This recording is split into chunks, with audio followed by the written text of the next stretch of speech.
Thank you very much, John. There was a certain element of myth in that introduction, but I'm happy. Can everyone hear me well? Yes. I want to start by thanking the Athens Centre and Rosemary and John and everyone's hospitality, and we really appreciate your being here for coming out on such a beautiful evening, as they say in America. You could be doing something else. So I'm going to be reading 4 poems and then a short selection, a couple of pages from my translation of Euripides' Iphigenia in Aulis, which the hope is it will be published in 2018. And Euripides, like every major poet, can be translated again and again, and I feel very humble, but it's been a lot of fun trying my hand at it. I think John began by saying that poems don't necessarily have much narrative, and I've never been really a narrative poet. If you say, what kind of poet are you? I'd say a lyric poet, which is another Greek word.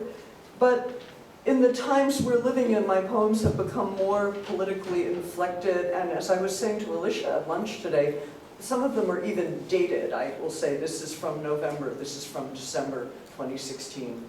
So I'm going to read 4, and then Shalom and I will talk a little bit about the video where we've done some collaborative work, which we will then show, and then time for a brief Q&A, I think. The first poem, which is short, is called In the Gloom, the Gold. Ezra Pound is not really one of my favorite poets, but I do love his line, in the gloom, or lines, in the gloom, the gold gathers the light against it. Is that from the cantos, Alicia, do you know? I will say yes. Yeah. Anyway, and a lot of this work that you'll hear is about the light and the dark, about a kind of a Manichaean contrast. In the gloom, the gold. If all our days were beehives, little cells with wax partitions, then the gold and honey could ooze and spread their gleam and spill their sweetness. Are honeycombs so porous? Can light pass through a wall? I tried to clear a passage so radiance could seep through and flood the dark compartments. But even though it shone, as Ezra Pound reminds us in 2 of his best lines, more brightly juxtaposed against the gloom, the gold remained contained. It gleamed, but it was shy of crossing borders. And on the other side, neither could the darkness be denied.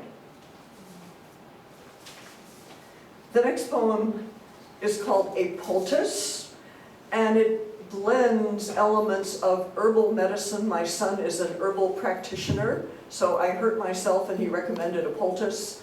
It has some political and some personal elements and a little bit of New York City geography. You've all heard of the musical Hamilton. And Hamilton lived in what is now Harlem. He built a beautiful farmhouse in the country, as it was then, for his retirement, but he did not live to enjoy it. And it was called Hamilton Grange, Hamilton's barn or farmhouse. A poultice. Turmeric, rosemary, blend with rum. Winter is fading, spring will come. Snow will melt and leaves set in. Rosemary, turmeric, shake in gin. Turmeric, bourbon, rosemary. A blue-green bruise leaks toward my eye. A week ago, I bumped my head. I swab and bathe it. The bruise will fade faster with this concoction recommended by my son. Soak a cloth and wipe the place. Weapons are poised to fight in space. Refugees packed in lifeboats drown. Cyber attacks, the system's down, an outage no one can repair. The turmeric has stained my hair. The pillow smells of alcohol. Wind and rain and petals fall. Sunday excursion, Hamilton Grange. The empty streets, subdued and strange. The widowed house perched in its park. White petals gleam in the gathering dark. April this year is cool and slow. The stain seeps toward my left eyebrow. Care for the hurt place. Soap, swab, wrap.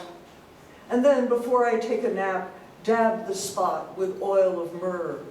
the poultice, patience, and desire. Turmeric, rosemary, and rum, my love and I are rocked in time. The motion lulls us. We forget the bruise, the wound, the doom, the threat.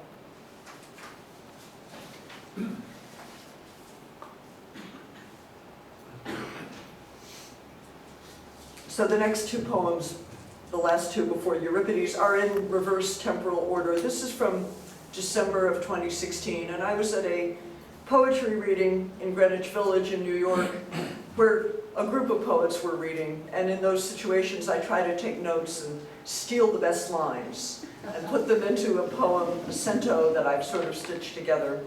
And the mood of that December evening was sort of apocalyptic. So this is called Sento for the Turn of the Year, and about 2/3 of the lines are not mine. Assume nothing, take a position. A girl straddling a bicycle after a windstorm. It was light when I first began to read, and now it is dark. Forest which one can enter from any country, a myth is more insistent than a rumor. I had to rein in the strange wild energy, a part of my body I never knew existed. The floodlit podium, the whipping clouds. I learned to talk to devils. We had no idea we hated ourselves that much. My mind, often a mystery to me, turns corners while I sleep, as though my body now is where I remember. I write to converse with the dead and pay my respects to the unborn.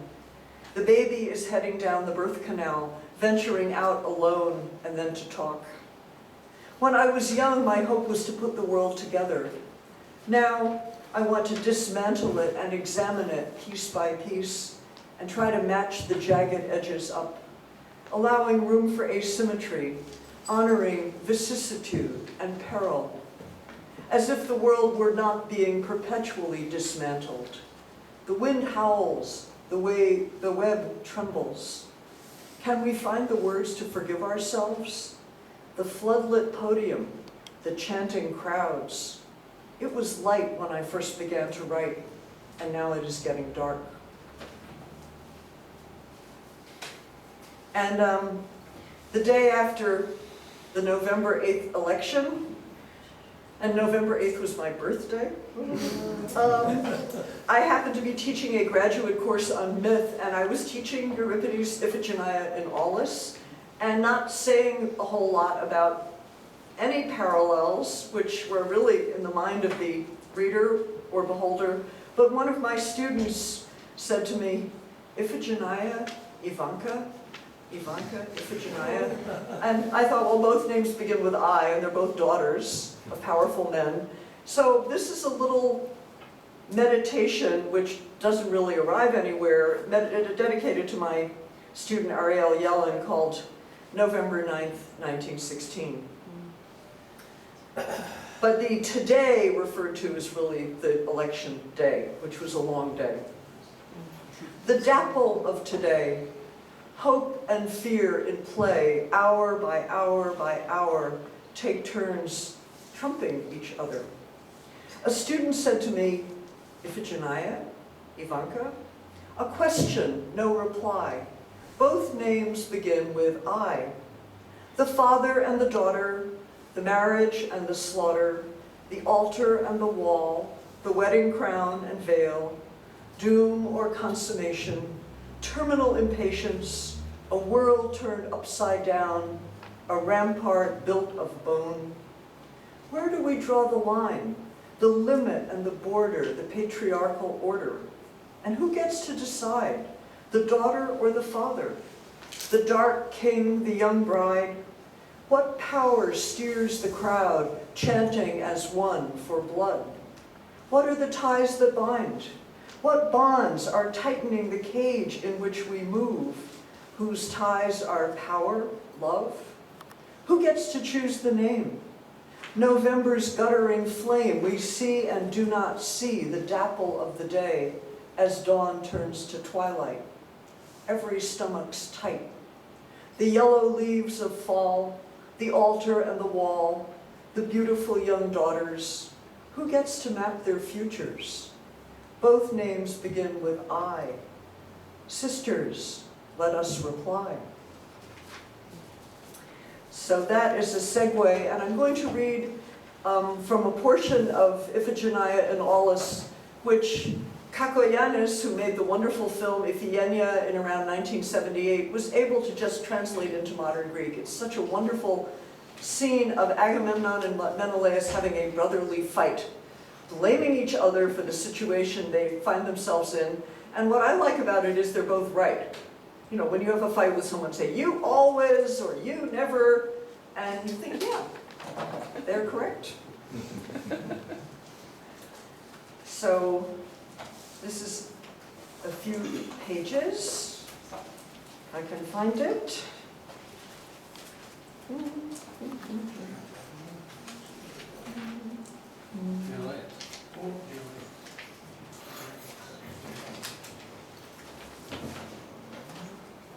And Menelaus begins, and then I'll tell you when Agamemnon picks up.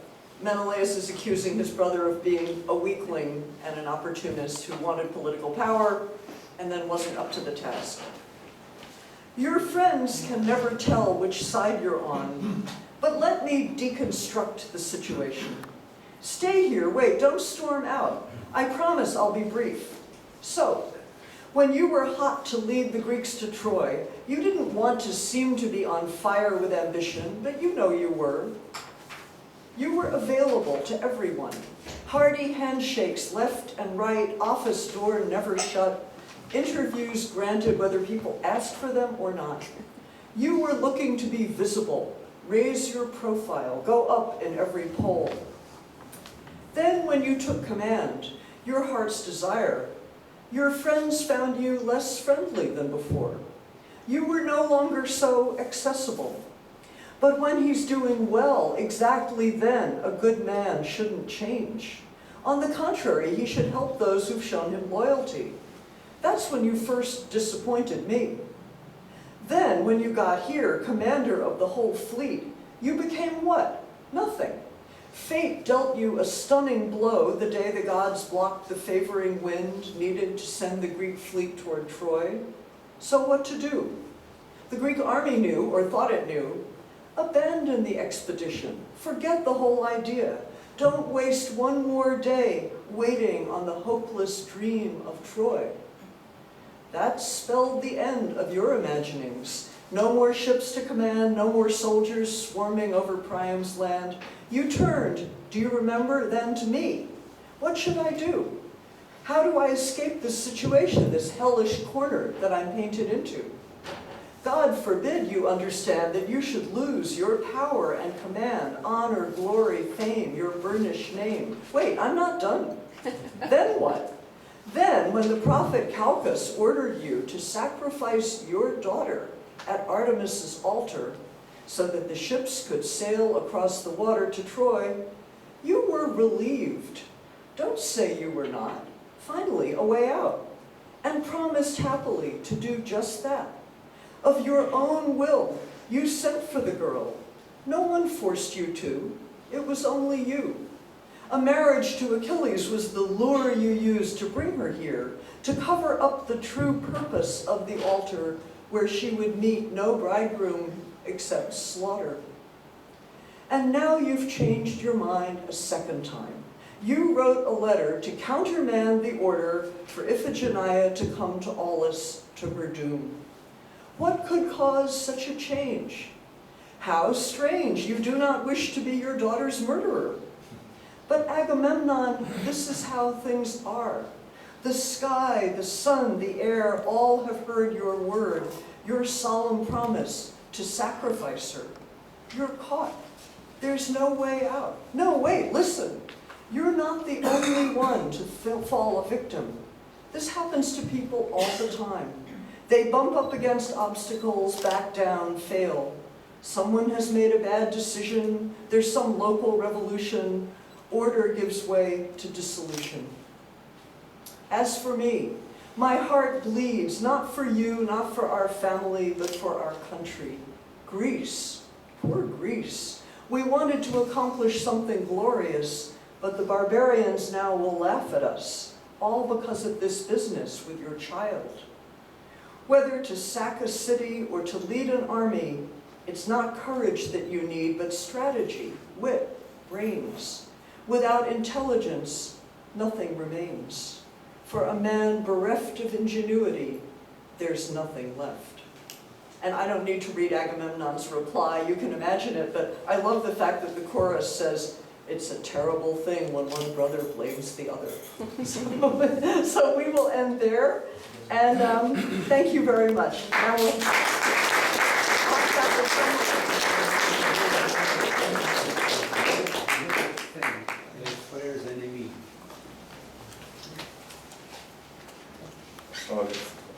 The film that we're going to show is about 20 minutes, and it does need some explanation. I think most of you are not Greek, and you're probably more familiar with Haiti than people here in Europe. But I've been, the college where I teach in New Jersey, Ramapo College, has the largest collection of Haitian art of any public institution in the United States. So I've become obsessed with Haitian art and with Haiti, and started to go there in the early 1990s to do documentation of artists. And also, the college feels responsible to Haiti because of this treasure that we have. So we've given scholarships to Haitian students, and so I have an active relationship with Haiti. For those of you who don't know, Haiti is the poorest country in the Western Hemisphere. It's just a tragic place. It seems to be a magnet for natural disasters. And yet, the wonderful art historian who kind of reintroduced Haitian art to the world, Selden Rodman, his book is called Where Art is Joy. And the people find real joy in the art, and visual art is especially very important to the people. I've never been in a place where if an artist is carrying their canvas across the street, people stop and applaud. So and Haiti is a very small island, but there are about 5 or 6 different schools of art that are practiced. So one of the amazing things about Haiti and why the Haitian spirit is so strong, probably many of you know this, they were the first to overthrow the slavers, and they beat Napoleon. I always say they beat Napoleon, again, a few times. So, and you know, the history is complicated and very bloody, but there still is that pride in freedom, really, and freedom is probably more important to Haitians than anything else. So I had been the dean of the School of Contemporary Arts at Ramapo, and I got to choose any work that I wanted from the collection to be on my wall in my office. And I picked work by Stevenson Magloire. And I just thought of all of the artists that we had in our collection, which was a huge collection, he was the most kind of contemporary. I thought that he could fit really into the fine arts market anywhere. And he was really speaking very directly about a lot of things that were happening in Haiti. And when I was there, I guess in 1991, I actually met him. So the very first images that you're going to see are the technology of 1991, which was a little shaky and different size frames and things like that. But you see him actually at a place called the Olafson Hotel, which is a center for culture in Port-au-Prince. And I also was able to videotape his mother, who was a great artist, Louisiana Saint Florent, in her studio. So you'll see her also.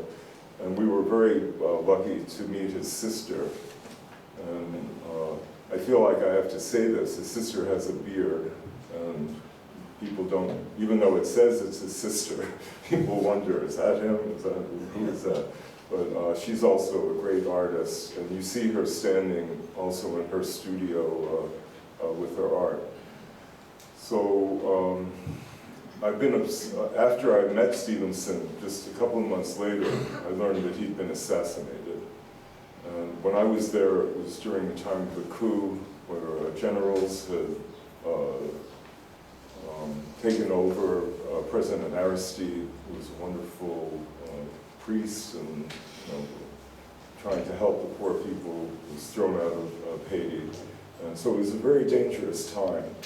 And Stevenson, his work, you'll see immediately, is pointing directly at justice and all the killings. Even when I was there, almost every morning, they'd find a dead body on the street. The Minister of Justice, lawyers, journalists.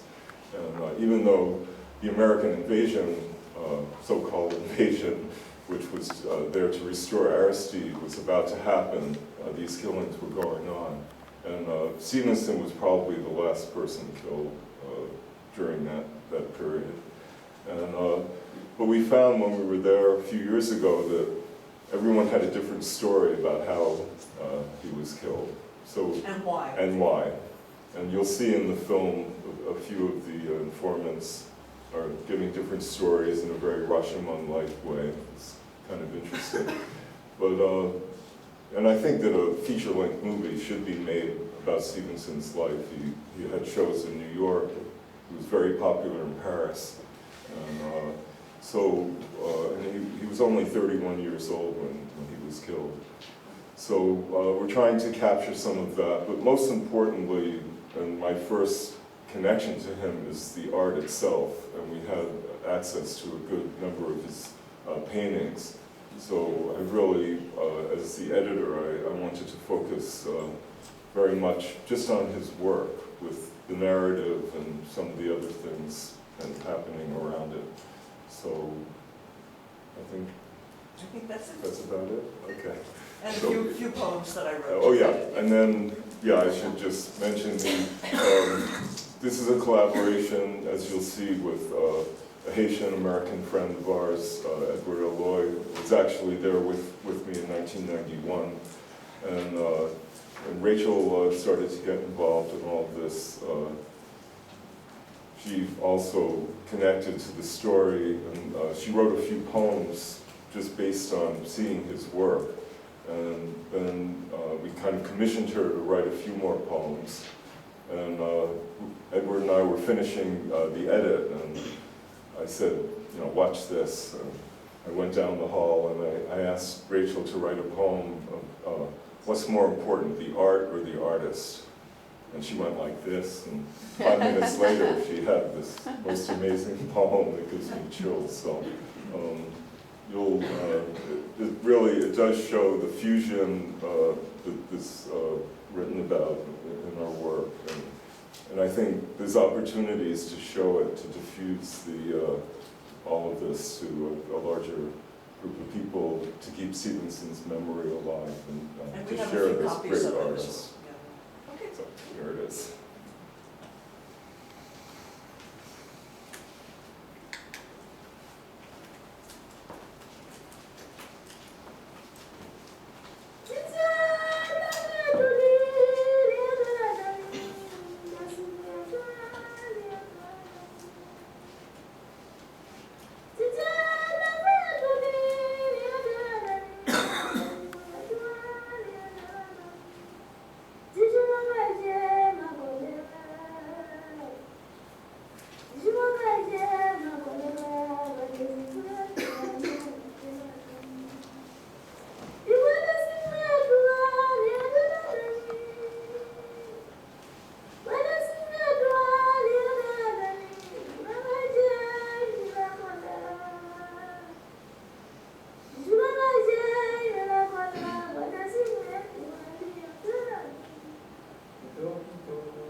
Yesterday, in a dim, airless gallery, following your lead, I hunted down an iconography written in a grisly alphabet, yet full of life. A haunting gaze, direct, transcending death. Death had, in winning, lost. Art trumped death, and life trumped art. Last night, I gave you space and found myself at the border of a far province in the king-sized bed. A dimly lit hinterland where paintings ruled of the same painter, mysteriously killed, stoned to death. Lapidated was one word. Assassinated. Why? A mystery to be solved by iconography? Death had won, but also death had lost. Stevenson Magloire was born in Pétionville, a suburb of Port-au-Prince, Haiti, on August 16, 1963. Stevenson Magloire est né à Pétionville, une banlieue de Port-au-Prince, Haïti, le 16 août 1963. He began drawing at an early age. By the time he was 19, he had developed a unique style